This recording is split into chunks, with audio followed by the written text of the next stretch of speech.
అభివృద్ధి చేసి పేదవాళ్ళకు అక్కడ వ్యాపారాలు చేసుకోవడానికి అవసరమైన అవకాశాలు కల్పిస్తాం.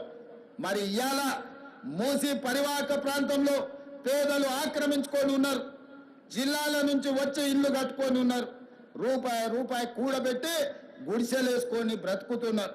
వాళ్ళ పట్ల మానవత్వంతో వ్యవహరిస్తుంది ప్రభుత్వం. మూసీ నాలలో ఉన్న శాశ్వత నివాసదారులు ఎవరైతే ఉన్నారో వాళ్ళందరికీ డబుల్ బెడ్రూమ్ ఇల్లు ఇచ్చే బాధ్యత ఈ రాష్ట్ర ప్రభుత్వం తీసుకుంటుంది. దాదాపుగా 11,000 మంది అక్కడ ఇల్లు ఉన్నాయి. ప్రతి వాడికి 11 కాదు, అవసరమైతే 12,000 మంది అయినా ప్రతి వాడికి డబుల్ బెడ్రూమ్ ఇల్లు ఇచ్చి వాళ్ళని ఆత్మగౌరవంతో బ్రతికేటట్టు ఈ ప్రభుత్వం పునరావాసం కల్పిస్తుంది. అట్లాంటి కార్యక్రమాలలో ఇవాళ శిక్షణ పొందిన ఈ ఎస్ఐలు ప్రజల సహకారం కోసం మీరు బాధ్యత తీసుకోవాలి.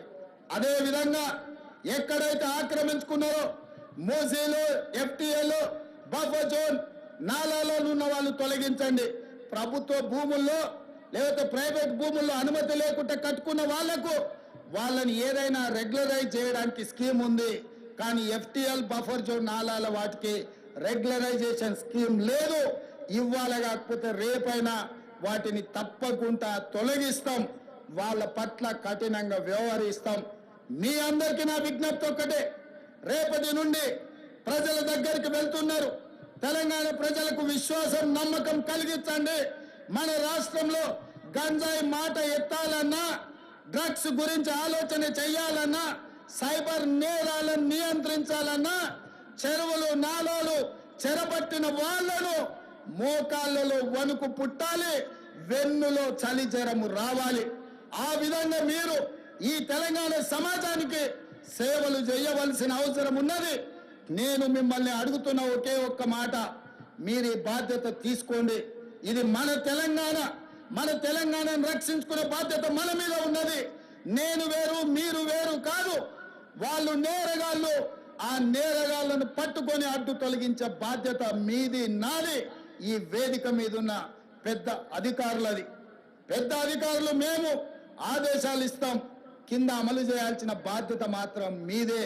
అందుకే ఈనాడు ట్రైనింగ్ నుంచి శిక్షణ పొంది 9-10 నెలలు శిక్షణ పొందిన మీరందరూ తెలంగాణ సమాజానికి సేవలు అందించబోతున్నారు. తెలంగాణ ప్రజలకు విశ్వాసం కల్పించండి. ఇది ఉద్యోగం కాదు, ఇది భావోద్వేగం. ఈ తెలంగాణను కాపాడుకుంటాం. ఈ తెలంగాణను కాపాడడానికే మేము ఈ కాకి డ్రెస్సును ధరించినమని వాళ్ళకు విశ్వాసం కల్పించండి. ఇదే కాకుండా చివరగా నేను శ్రీనివాసరెడ్డి, కొత్తగూడెం శ్రీనివాసరెడ్డి గారికి గతంలో చెప్పిన విజిలెన్స్ అండ్ ఎన్ఫోర్స్మెంట్ డైరెక్టర్ ఈరోజు వారి బాధ్యత ఉన్నారు.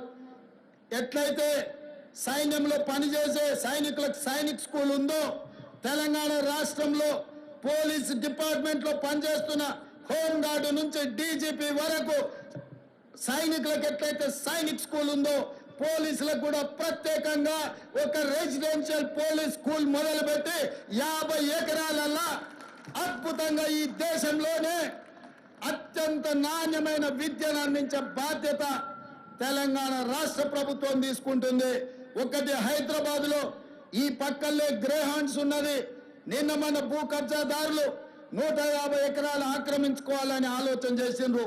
అందులో 50 ఎకరాల స్థలాన్ని ఇక్కడ రెండవ స్కూల్ వరంగల్లో 50 ఎకరాలు కేటాయించి మీ అందరికీ 6th క్లాస్ నుంచి పీజీ వరకు డాక్టర్లు, ఇంజనీర్లు కూడా చదువుకోవడానికి పోలీసుల పిల్లల కోసం 100% ఉచిత విద్యను అందించడానికి మా ప్రభుత్వం కట్టుబడి ఉన్నది.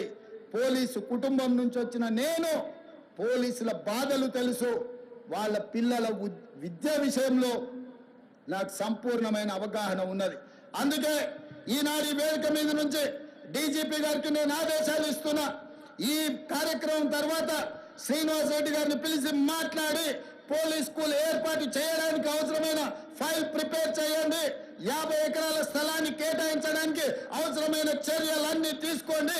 రాబోయే 2 ఏళ్లలో ఇక్కడ పోలీస్ స్కూల్ ఉండాలి.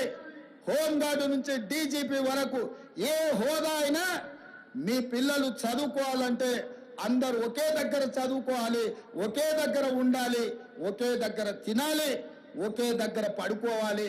అప్పుడే ఈ అంతరాలు తగ్గుతాయి. మీ పిల్లలు సుశిక్షితులైన భారతీయులుగా మారుతారు. అందుకే మిత్రులారా,